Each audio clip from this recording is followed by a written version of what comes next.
Comenzaremos, como ya saben, con la descripción.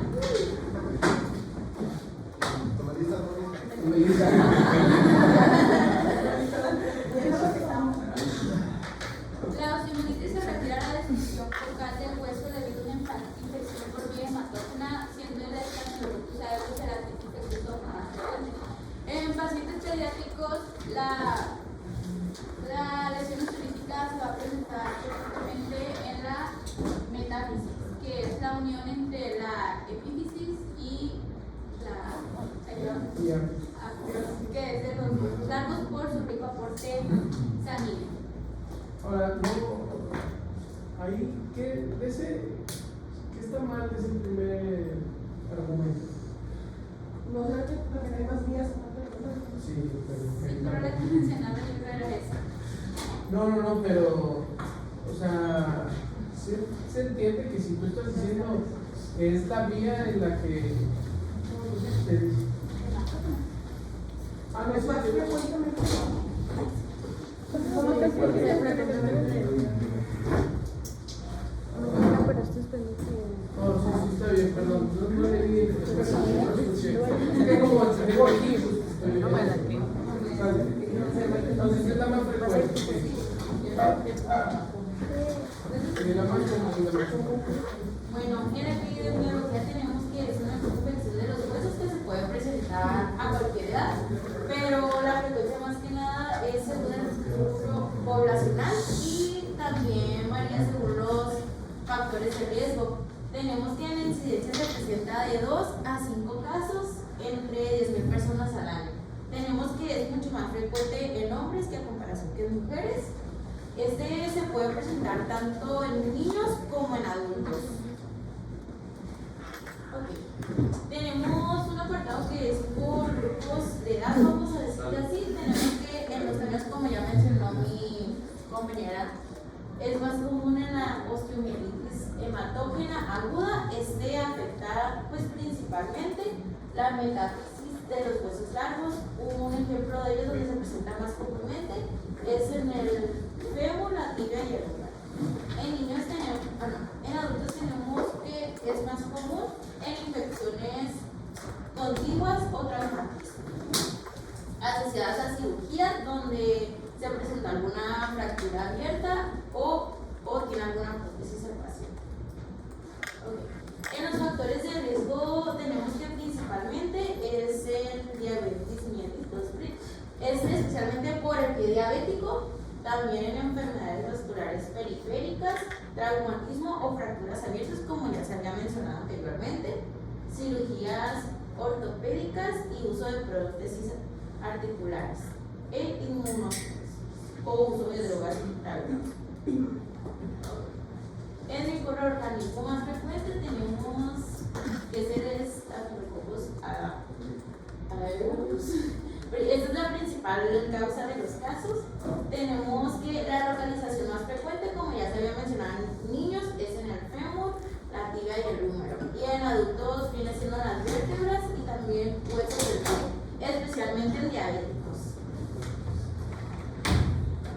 Tenemos que la incidencia en adultos va aumentando de acuerdo pues, a los factores de riesgo, principalmente pues, diabetes, como ya se había mencionado, también en los procedimientos quirúrgicos y también en implantes ortopédicos.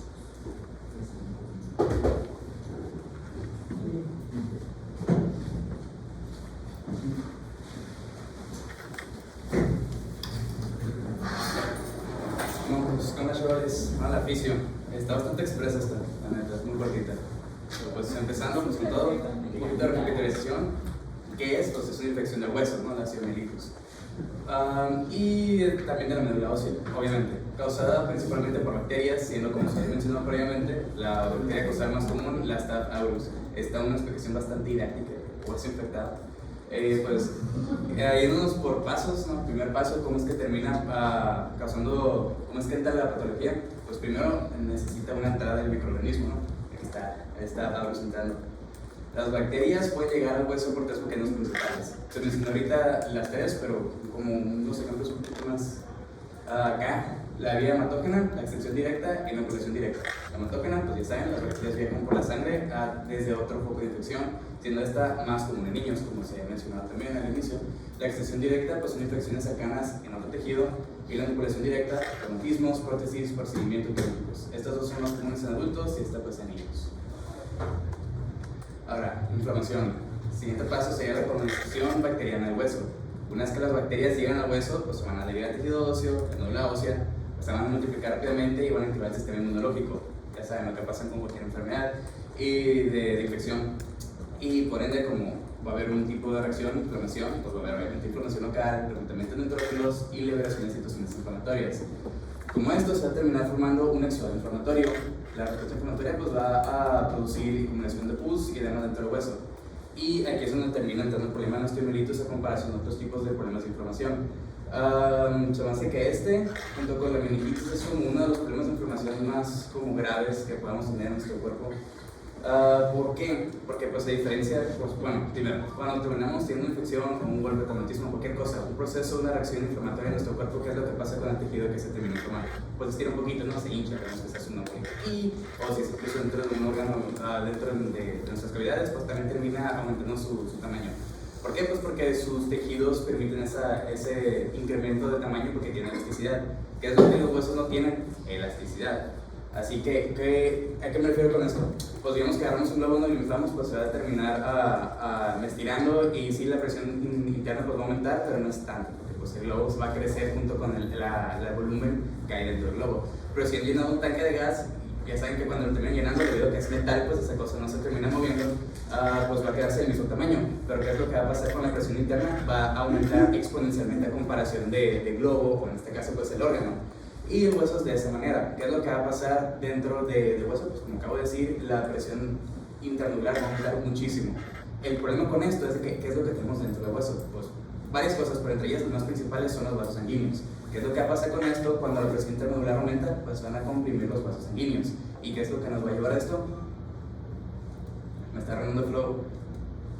A esta, una isquemia y necrosis. ¡Wow! Bueno. A comprimirse los vasos sanguíneos, pues obviamente se va a disminuir el flujo sanguíneo y se va a producir una isquemia, y el tejido óseo pues va a morir. Y esto se termina llamando secuestro, o sea, un secuestro óseo, porque básicamente lo que va a pasar es que tiene ese hueso, ¿no? Digamos aquí este huesito, ¿no? Y digamos que esta es la parte, esta zona aquí es la infectada. Esta parte va a estar terminada inflamando y los vasos sanguíneos de este lugar pues van a terminarse comprimiendo. ¿Qué es lo que va a pasar? Pues debido a que los vasos sanguíneos ya básicamente van a estar tapados, pues los nutrientes que nuestros huesos ocupan pues para nutrirse y todo eso pues no van a llegar. ¿Qué es lo que va a pasar? Pues ese tejido se va a morir y va a ser como un tipo de cuartel general para las bacterias que llegaron a infectar ese lugar. Y ya, eso es secuestro óseo, ¿no? Básicamente las bacterias están secuestrando esa parte del tejido óseo. Y pues nuestro cuerpo pues no está menso, nuestro cuerpo sabe qué onda, es inteligente, así que va a detectar ese secuestro y va a intentar formar periósteo alrededor del hueso nuevo, creando pues, o sea, un involucrum, lo va a terminar envolviendo pues, con ese involucrum. O sea que aquí está otra explicación, aquí está hueso todo necrótico, todo bien, los otros huesos no. Básicamente lo que va a hacer es de que dice, pues bueno, no tenemos vasos sanguíneos dentro de esta región, ¿no? ¿Qué es lo que podemos hacer? Pues debido a que ocupamos los vasos sanguíneos para que las células de defensa terminen viajando hacia ese lugar necrótico, pues construyamos nuevo tejido óseo y por ende nuevos vasos sanguíneos alrededor del tejido óseo necrótico. Y es la manera en la que el cuerpo se va a terminar defendiendo. Y eso es básicamente todo. También, o sea, el otro paso final que es como que es lo que pasa cuando se trata, que pues se va a infectar más. Wow. Luego vamos a tener las clasificaciones tenemos una osteomielitis aguda que es algo que las primeras 2 semanas después de la infección, ya sea de cirugía o traumatismo. Tenemos la osteomielitis aguda que se va a presentar después de 1 a varios meses después de la infección, y la aguda o la crónica, que esta ocurre después de meses, a menudo como consecuencia de un tratamiento inadecuado. Tenemos la clasificación de Sierni-Meder, que es según su anatomía y el estado del hueso. Primero la de Doppler, creo que se llama. Esta es según citología. Esta vamos a tener hematógena como prescripción principio, que va a ser la más frecuente y va a suceder por corriente sanguínea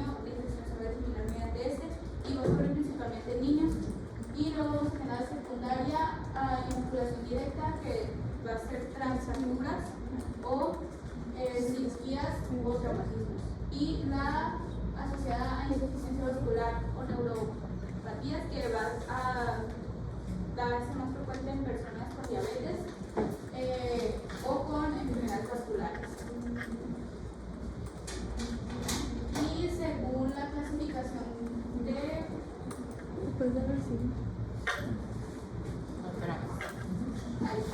la clasificación de Sirenimedes, que esta va a ser según su anatomía y estado de hueso. Vamos a tener la medular, que esta se va a limitar a la médula ósea, la superficial que va a afectar la corteza del hueso, la localizada, esa infección va a comprometer por una parte del hueso, pero el hueso no va a perder esa pieza celular. En cambio, la difusa, que sí va a destruir gran parte del hueso.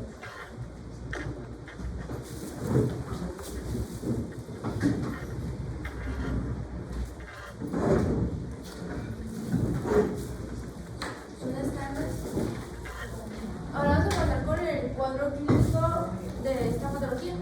Pues para empezar, uno de sus síntomas muy característicos es que va a causar dolor intenso, que suele ser persistente y empeora con el movimiento o la presión. También los pacientes van a presentar pues fiebre gracias a la inflamación y pues generalmente se presenta por encima de los 38 grados centígrados y en infecciones más agudas van desde aproximadamente 68.5 a 39 grados centígrados. Y los pacientes van a manifestar dolor, malestar general, pues los pacientes suelen describir debilidad, cansancio, falta de energía, incomodidad corporal y a veces pérdida del apetito. En la región afectada, pues vamos a presentar en los pacientes que se puede observar inflamación y aumento del volumen, enrojecimiento, también va a haber un aumento de la temperatura local, además de limitación funcional de la extremidad. Y en casos ya muy avanzados, pues la infección no puede que los pacientes puedan presentar abscesos o drenaje material purulento a través de la piel. Y en el diagnóstico clínico vamos a ver que la infección, pues podemos observar en los pacientes un aumento del volumen, enrojecimiento y edema en la zona del hueso afectado, además de la limitación para mover la extremidad. En casos muy avanzados puede presentarse drenaje purulento o fístulas cutáneas. Y ya pues en la palpación, lo más característico de esta parte es que pues el paciente va a presentar dolor intenso y localizado al momento de que nosotros vamos a presionar el hueso, acompañado de un aumento de la temperatura local y sensibilidad marcada en la zona afectada. Y ya en los diagnósticos por imagen, pues como ya les mencioné ahorita, pues el diagnóstico también vamos a tener que es por la clínica y pues la exploración física, donde vamos a identificar síntomas con dolor óseo localizado, fiebre, inflamación y limitación funcional de la zona afectada. Y en los laboratorios pues se puede mostrar una elevación de los leucocitos, pues por la inflamación, y elevación de los marcadores inflamatorios con la proteína C reactiva y la velocidad de sedimentación globular que sugiere la presencia de infección. Y pues también en los cultivos se pueden realizar hemocultivos de tejido óseo, los cuales permiten identificar microorganismos causantes de la infección. Y pues en los estudios por imagen, ahorita mi compañera Liz les va a hablar más a fondo cómo se va a apreciar el tejido óseo. Pues incluye radiografías, tomografías computarizadas, resonancia magnética, que ayuda a detectar alteraciones del hueso y confirmar el diagnóstico.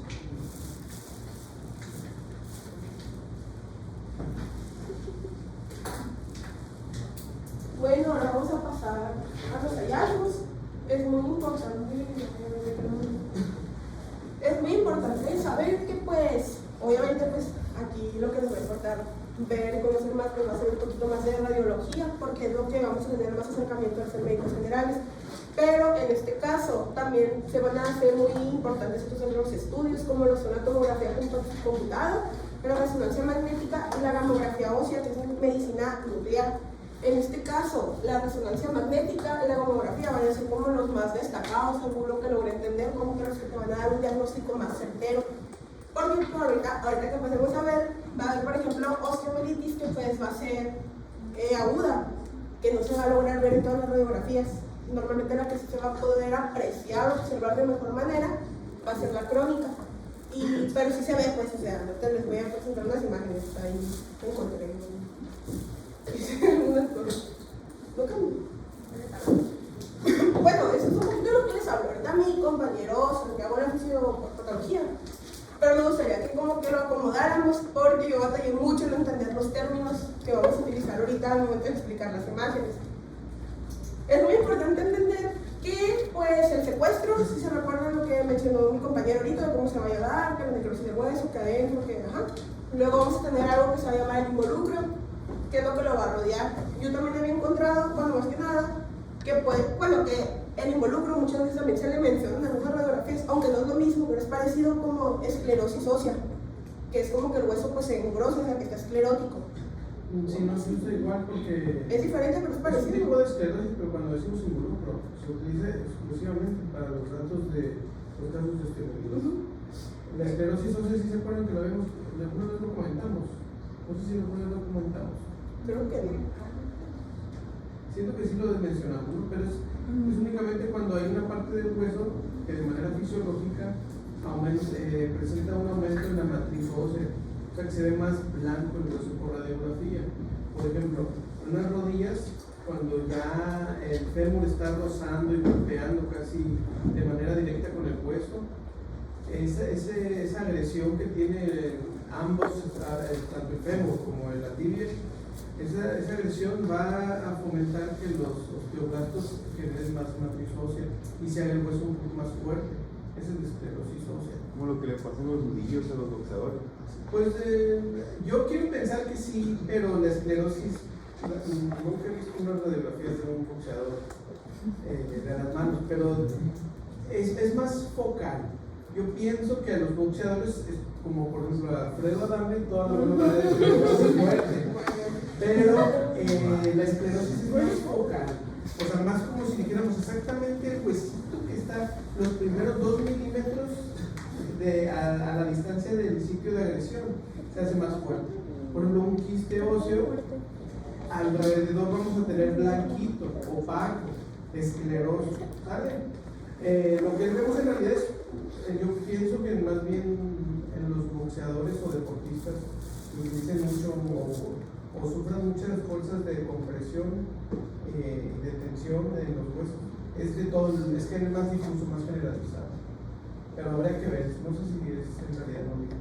Pero uno es más muy focal. Entonces, si se dan cuenta aquí en este caso el involucro es un fenómeno de esclerosis ósea alrededor de un foco séptico, está representado del ladito.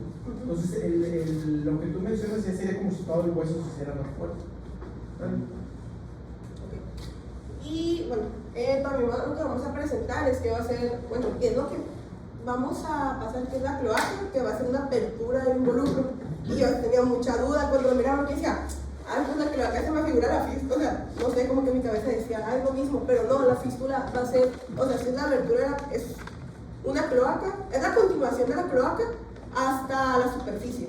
Porque incluso ahorita pues que les presento algunas imágenes, va a haber pacientes que se presentan que pues tenían la fístula ya en la superficie y es como que, doctor, me está saliendo pus de aquí, me está saliendo algo de aquí, o sea, que tengo. Y es como, pues ya la crónica, cuando ya que no les importó, que ya siguió, pues vas porque dices, qué raro que se me hizo un hoyito en la pierna y me está saliendo pus. Esa es también otra causa y pues tenemos la periostitis y la osteitis. No sé cómo se pronuncia. ¿Le podemos dar así, por favor?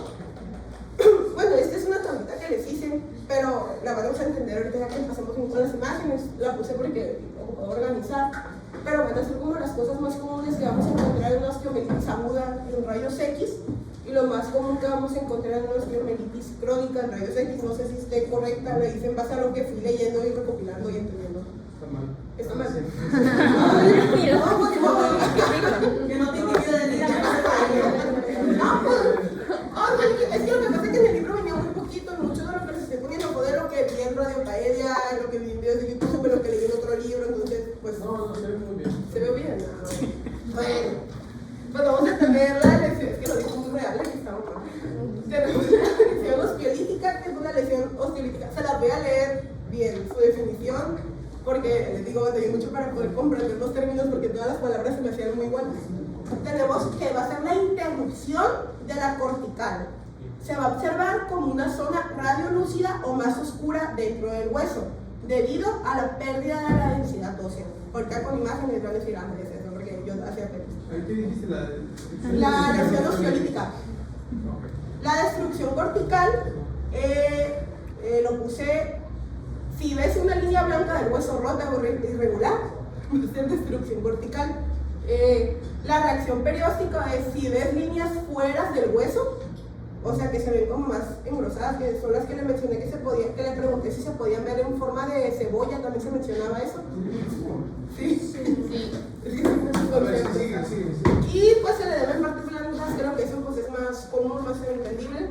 Y pues tenemos que el hueso normalmente en una osteomelitis aguda se va a ver más oscuro o destruido, o sea va a perder su continuidad. En cambio en la osteomelitis crónica va a ser más común pues ya ver como el hueso más blanco, irregular, pero con cavidades. Y las cavidades son las que se van a ver más oscuras porque normalmente van a estar de pus o de infección. Y pues es más o menos como lo que logré entender. Sí, es importante, ya lo decía su compañera, que los huesos largos, uno de sus componentes van a ser la epífisis, la metáfisis y la diáfisis. Pero en el eje, eso es en el eje largo, pero en el eje corto también tiene una, vamos a decirlo, división, ¿no? En el eje corto vamos a tener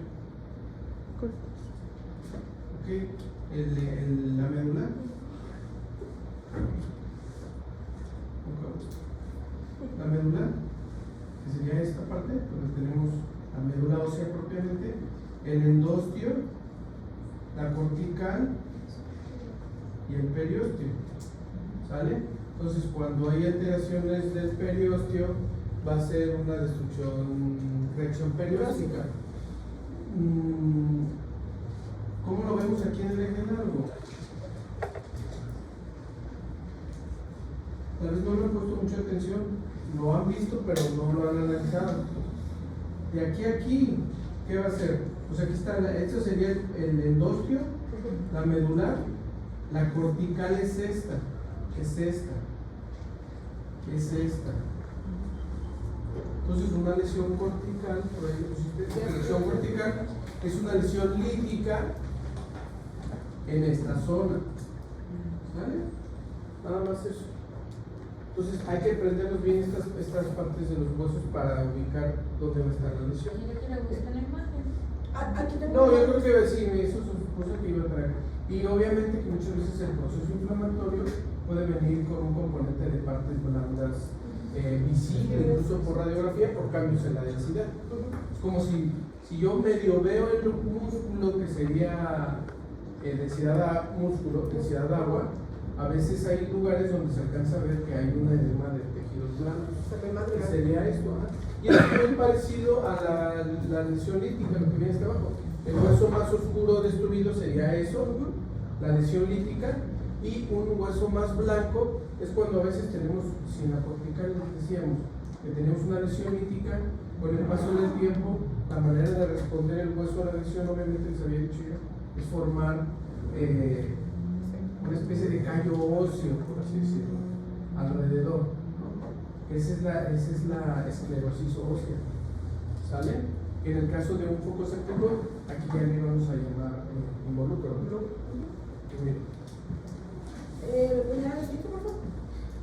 Bueno, ahora sí, vamos con las imágenes. Este de aquí pues va a ser un paciente pediátrico. Normalmente algo curioso es que, bueno, o sea, que por ejemplo en pacientes mayores de 8 meses, que va a ser más común que sea la metáfisis, pero también lo mencionó ahorita mi compañero, pues que es el sitio más común para que se pueda empezar a desarrollar una osteomelitis. Esta pues es hematógena, es aguda. Casi a simple vista, después de lo que explicamos, porque ven que ahí están las flechas, ¿qué me pueden decir así que ven?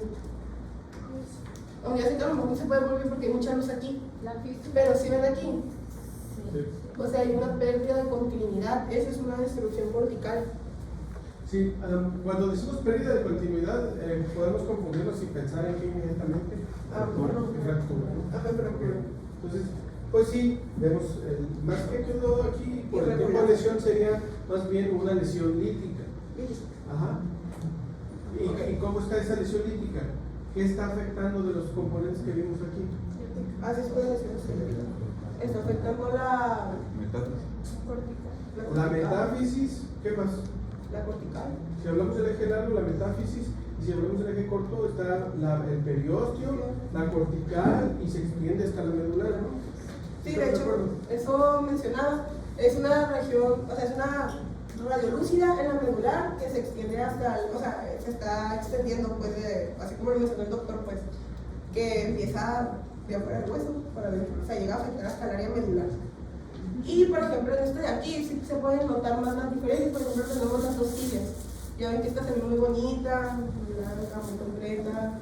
Y esta de aquí también hay una lesión osteolítica, porque se ve pues la pérdida de, o sea, Sí, osteolíticas. osteolíticas. No, Entonces, eso ahí podemos dividir en dos, en líticas y blásticas. Se entiende que líticas, donde hay pérdida de la matriz ósea, y blásticas, donde hay mayor cantidad de matriz ósea. Ahí en este caso se ven dos, ¿no? La lítica es la que está señalando ella con la flecha. esta es la otra. ¿Y esa cómo sería? Esta es la que a veces es una reacción cortical en forma de cebolla, es lo que había leído. Esa es una reacción, ¿cómo dijiste ahorita? Cortical en forma de cebolla. Ah, no es cortical. Es una reacción perióstica. Perióstica, ok. No, o sea, ahí es donde a veces lo estás dando muy bien. No, El asunto que cuando decimos cierta palabra, si no va ahí, ya nos equivocamos. ¿cómo así? Porque es fuera del hueso. Porque esa es perióstica. Las reacciones en capas de cebolla son del periósteo. Entonces, vemos la cortical. Ella dijo cortical, no cortical. Es perióstica. La cortical aquí está de aquí a acá. ¿Estamos de acuerdo? ¿Qué significa? Es una donita que como la veo así, por eso nada más veo la cortical de aquí. ¿Por qué no veo la cortical de aquí? Porque sabemos que aquí sí hay cortical, ¿no? Porque la estoy viendo de frente. ¿Se acuerdan como los bronquios? Que si los veíamos así, sí los íbamos a ver redonditos. Y si los vemos así, nada más vamos a ver las paredes laterales. El hueso sería así como si fuera el bronquio, ¿no? Donde solo voy a ver esta parte porque esta parte va a tener un grosor así y la parte que tengo de frente va a estar más delgada, ¿no? ¿Sí se entiende eso, verdad? Entonces, si fuera una lesión cortical, la vería desde este punto. La vería aquí. Esto es el periósteo que se está despegando Esto es cortical. por una reacción inflamatoria. Esto sí está, aquí sí está comprometido principalmente en la cortical. Entonces, línea blanca fuera del hueso, reacción perióstica. Y luego vemos el hueso normal, aquí estamos viendo el hueso normal. Esto está normal. Aquí vemos que también hay una lesión blástica. Si se dan cuenta que está un poquito, la medular estaba con esclerosis ósea, que tiene mayor densidad ósea de lo que debería. Ah, bueno, pues ahí los podríamos. Sí. Nos damos cuenta que aquí sigue la medular, ¿no? Sí se ve más, un poquito más radiotransparente. Y aquí, aquí ya se pierde, ¿no? Aquí podría ser también por edema o más probablemente por generación de matriz ósea. ¿Sí me explico? A lo mejor ya tiene más tiempo, no es tan aguda esa. Por esta imagen que vemos aquí. También lo que había visto es que tenía un triángulo de Cotman o algo así, pero no lo encontré. Se El supone que triángulo aquí de hay. Cotman, yo creo que es este que está aquí. Ese, porque me señalaban en esta pierna y yo dije, no la veo, me estoy haciendo loca. Sí, te engañamos. Sí, ok. Están Sí, me estoy haciendo loca porque no recuerdo cuál es este. Si están de acuerdo con que el hueso debería de venir aquí. A ver, perdón. ¿Hay borrador? Tenemos papel. Entonces el hueso debería de venir aquí. ¿Sí estamos de acuerdo? Más o menos. O sea, aquí se forma un ángulo. Ese es el ángulo de Cotman, que se le conoce de manera más común como triángulo de Cotman. Esto que se levantó, que lo vamos a ver más. Despegando así, ¿no? Sí, porque se está despegando el periósteo. Lo vamos a ver mucho más. Vemos una interrupción de la cortical, del periósteo, perdón, y como si estuviera despegando. Eso lo vamos a ver en tumores. Son datos de malignidad en tumores óseos. Pero apréndanse que la osteomielitis es la gran simuladora. Entonces, por imagen, una osteomielitis puede simular una tumulación maligna de hueso, benigna, maligna, muchas cosas. Entonces, es difícil de diferenciar bien la osteomielitis. ¿Cómo la vamos a diferenciar? Pues a lo mejor por radiografía no. Para mí esto pudiera ser un tumor, ok, maligno. Pero clínicamente pues ya vamos a saber que es muy diferente, ¿no? De hecho, sí se mencionó el doctor que es muy común que se piense que puede ser una neoplasia o algo así, por eso se tienen que hacer más estudios, como por ejemplo la resonancia magnética o la mamografía. Sí, pero sí, va a depender en el contexto clínico, ¿no? Profe, al momento de hacer el diagnóstico por imagen, también se tiene que poner de dónde a dónde va la lesión o con que digas qué tipo de lesión es. No, pues así como la mencioné, sí mencioné de dónde a dónde ir. Obviamente mencionar el lado, el sitio donde está el epicentro de la lesión, que en este caso la mayor afectación era de la cortical, pero que va y que se extiende del periósteo hacia la medular, digamos. Este de aquí es un absceso de Brody que va a estar, pues aquí se va a encontrar lo que viene siendo la pus o la infección, como lo que mencionó mi compañero Santiago. Y pues igual se va a hacer, lo que también se les describe mucho como una tipo laguna, tipos cavernas, no son cavernas, son lagunas. Y pues más que nada, pues esto de aquí va a ser, no sé, es involucro, ¿no? O sea, lo que se está haciendo. Solamente que como que no, o sea, todo esto es por pus, por lo que se ve medio, no tiene mucho chiste, es solo absceso de Brody, si lo ven así. Sí que pertenece, esa palabra, ese vocablo pertenece al universo de los osteomielitis. Sí, tiene muchas palabras. Pues Soy disléxica. Bueno, ok, este de aquí es una osteomielitis por continuidad. Este de aquí es un pie diabético. Lo que ocurre aquí es que pues va a ser una lesión osteolítica focal. Algo también característico de la osteomielitis es que es focal, o sea, todo lo que leí siempre ha sido mucho énfasis en focal, o sea, no es como que sea, no que hay otras enfermedades que sí como que no son solo de una sola área. lo que pasa es que en la descripción se dice focal porque nada más afecta ese pedazo del hueso y el resto del hueso está sano. Sí, Por eso sería focal, aunque ahí pues, no, pues sí hay una parte que está sana, ¿no? sí.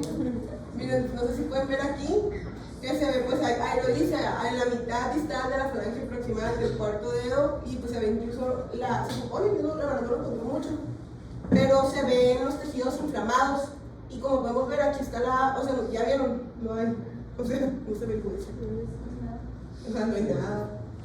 Pues más que nada, como se menciona, pues es una lesión osteolítica, pues está destruida la cortical, el periósteo, todo, por eso no se ve hueso en esta parte, no está ahí, pues no quiero decir continuidad porque fractura y así. Sí, pues obviamente que aquí ¿quién manda? Pues el contexto clínico, ¿no? Va a llegar el paciente apestando dentro del consultorio, diabético, con gusanos, y pues le van a tomar la radiografía nada más para ver si no hay compromiso óseo, sale eso, pues ay no. Señor, ya perdió el dedo. Y el dedo es lo de menos, o sea, normalmente está más.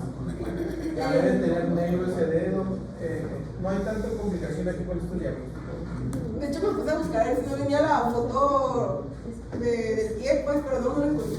La busqué. Entonces, la siguiente, por favor. Esta me la robé en un artículo y viendo el artículo me di cuenta que esta imagen es la misma que les presenté al inicio, cosa que la robaron de aquí. No dieron autorización ni crédito, muy mal. Muy mal. Y bueno, lo que vamos a empezar aquí es que más que nada, si no me equivoco, es la misma imagen, pero son de diferentes tomas. Por ejemplo, esta es resonancia magnética. Y lo que viene siendo aquí es que se cuenta que, bueno, pues ya sabemos que la imagen que vimos ahorita, el triángulo de Brody, la destrucción perióstica, que es una lesión osteolítica. Y lo que ocurre aquí es que, por ejemplo, pues aquí vamos a ver la cabeza del húmero, si lo ven en esta imagen. Y lo que va a ocurrir aquí es que nuestras flechas van a señalar lo que viene siendo el edema de la médula ósea. Ya recuerdan que había dicho el doctor que estaba hasta la médula de la lesión, hasta la medular, pues aquí es donde se supone que se tiene que ver la inflamación de la médula ósea. Además de que pues se va a ver más blanco dentro que lo voy a reconocer porque se ve más blanco dentro del hueso. A lo que ¿En cuál estudio? En esta. Sí. Y Decimos hiperintenso, sí. hiperintenso. Pero como no vieron Y en esta de aquí, lo que la flecha va a señalar, ya ven que es como una raya y se ve un centro oscuro. ¿Sí ven el centro oscuro? Sí. Este de aquí va a ser la colección de pus dentro del hueso. Y se vendrá la siguiente. Les hice una tablita con eso mismo porque les digo que andaba medio virola con este tema. Pero las dos son imágenes de resonancia magnética, la primera es de radiografía simple. Y es lo mismo que les mencioné ahorita, pues la verdad son los hallazgos. Más que nada pues el edema muy importante y en este que podía ser el acceso intraóseo con el trance periférico. Y A ver, eso te da. Aquí lo importante, a lo más que vamos a llegar con respecto a la resonancia magnética en estos pacientes, sí se acuerdan que habíamos manejado un concepto de resolución de contraste y resolución espacial. ¿Cuál era de esos dos, cuál de los dos iba a destacar la resonancia magnética? La contraste. De contraste. ¿Qué quiere decir? Que puedo diferenciar la medular. Sé de dónde a dónde. La medular va de aquí a acá. Aquí está la cortical, aquí está el periósteo. Puedo diferenciar más densidades en la resonancia magnética. Entonces, va a ser muchísimo más útil y más todavía en la aguda, porque muchas veces los primeros cambios fisiológicos o fisiopatológicos pasan desapercibidos por la radiografía convencional. Entonces, si tienen un paciente pediátrico que está llorando, chillando, tiene datos de osteomielitis, le toman la radiografía y sale normal, pero ustedes siguen pensando que tiene osteomielitis, seguramente por resonancia magnética o por medicina nuclear ya van a poder identificar algunos de los cambios. Los cambios más agudos. ¿Ok? Entonces, en este caso, pues se ve la infección por resonancia magnética, ¿no? Por eso es suficiente. O sea, que sepan cuándo solicitar una resonancia magnética como complemento. Luego. ahora sí, son dos. Esta sí es del libro, esta imagen es una osteomielitis con artritis séptica, que pues vemos que también es de un pie. De hecho, pues se ve igual aquí la destrucción de la cortical, del periósteo, de todo, la pérdida del hueso. Y pues es una articulación metatarsofalágica porque es destruida por artritis séptica, que pues la artritis séptica se extiende por el hueso, es como se extendió, pues ya se formó la osteomielitis. Ya, no la quería poner porque quería poner algo del libro. ¿Cuál fue la vía de diseminación de esa osteomielitis? Esa, creo que sí fue el hematógeno. A ver. Sí, no fue por continuidad. Por continuidad. Pero pues sí fue por la... No, ¿cuál fue la vía de diseminación de esa osteomielitis? Ah, ok. Fue la continuidad porque seguramente empezó por la articulación, que esa sí Continuó. pudo haber sido hematógena. Entonces tenemos un paciente con una Úlcera. artritis séptica, que es prima hermana de la osteomielitis, ¿no? Sí. Solo que en distinto lugar. También en reuma vimos que la artritis puede ser causada por osteomielitis. Ajá, por continuidad también. ¿Puedes ver así, por favor? Y esta imagen de aquí, espérame. Esta imagen de aquí es una resonancia magnética. Es de una tía, es una niña de 3 años de la India. De hecho, también tengo otro que es de la India, que fue donde más encontré imágenes de esto. Como podemos ver, ¿qué ven ustedes a simple vista? Que dicen, ay, ni se ve rarito eso. De hecho, pues en una imagen súper se nota, en las otras a lo mejor puedan perderlo. Aquí, aquí, aquí.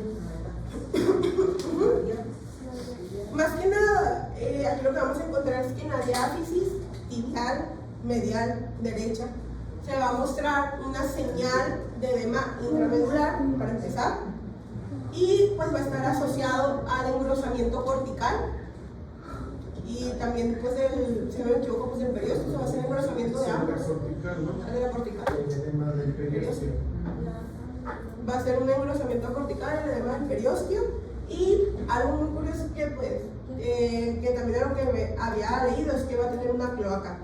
Es así, pues por más que busqué, eran todas las imágenes que venían, no logré como identificarla, pero no sé si sea que pues está por atrás, está por adelante, por donde se miraba, porque Pues la mencionaron, pero te decían que estaba en la imagen. No lo mencionaba. Es que era la imagen. Pudiera y en ser la que parte de la abajo. cloaca fuera esta interrupción de la. Pero no. Lo que pasa es que por resonancia magnética la cortical, la física de la resonancia magnética se basa en la cantidad de átomos de hidrógeno que hay en el cuerpo humano. La cortical de los huesos es una parte del cuerpo que tiene poca cantidad de hidrógeno, ¿no? Casi digamos que está seco el hueso, ¿no? Normalmente. No totalmente, pero tiene poco. Entonces, más que verse negrito, se le conoce como ausencia de señal. Entonces, esa ausencia de señal se puede perder si hay un proceso inflamatorio. Y fíjate que no, aquí en esta imagen, si viéramos una cloaca, deberíamos de ver un poquito de blanco en el hueso, así saliendo. De hecho, sí tengo una imagen, pero eso es de tomografía que sí se ve muy clarita la cloaca. Porque Sí. es tomada así de. Entonces, aquí no lo vemos, lo mencionan como que tiene una cloaca. Pero no. Estaban buscando una interrupción por donde saliera a través de la cortical. Otro que no encontré. No, Sí. entonces la resonancia mide, en palabras sencillas, la cantidad de agua del tejido. Sí, más o menos. O sea, todavía es mucho más avanzado que eso, pero digamos que eso es parte del principio de la resonancia magnética. Lo principal, los átomos de hidrógeno y cómo reaccionan de acuerdo a los tejidos que tienen más o menos cantidad a impulsos de radiofrecuencia que emite una antena. Pero sí se los quiero platicar. Y de una vez lo de los tiempos. Estos de los son secuencias. Entonces, esta es la misma paciente, la misma pierna, en el mismo plano. O sea, es la misma imagen, pero en diferentes secuencias. Las resonancias magnéticas se van a programar de acuerdo a un tiempo de eco y un tiempo de repetición. Se le pone ahí en la computadora cuánto va a tardar. Los impulsos de radiofrecuencia es como si la antena mandara una señal de radiofrecuencia. Vamos a suponer que hasta suena incluso. No es lo mismo así que. Entonces, diferentes radiofrecuencias van a alterar los estados de reposo de los átomos de hidrógeno de manera diferente. Y la computadora va a poder analizar eso y va a poder destacar algunos tejidos más que otros en una secuencia, en otra secuencia, en otra secuencia. Esto es como si hiciéramos cuando vimos tomografía.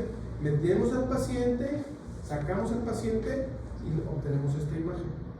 En este caso, en la resonancia magnética, el paciente está estático, pero hacemos la secuencia y ya acabamos y obtenemos estas imágenes. Otros 10 minutos, 5 minutos, dependiendo de la modernidad del equipo, tenemos esta otra secuencia. Otros 10 minutos obtenemos esta otra secuencia. Va a depender de la patología que queramos ver. Para ciertas enfermedades va a haber secuencias más sutiles que otras, ¿vale? Las más típicas dos secuencias que se utilizan es T1 y T2. Aquí estamos viendo T1 y T2. Y el medio de contraste que se utiliza, que eso sí lo comentamos, que era el grado niño, se iba a utilizar únicamente en esta secuencia, ¿vale? Entonces, aquí el asunto está en que obviamente a más secuencias, más completo el estudio, pero son las secuencias adecuadas que nosotros como médicos radiólogos, no ustedes, debemos de utilizar en nuestro paciente dependiendo del diagnóstico. Y hasta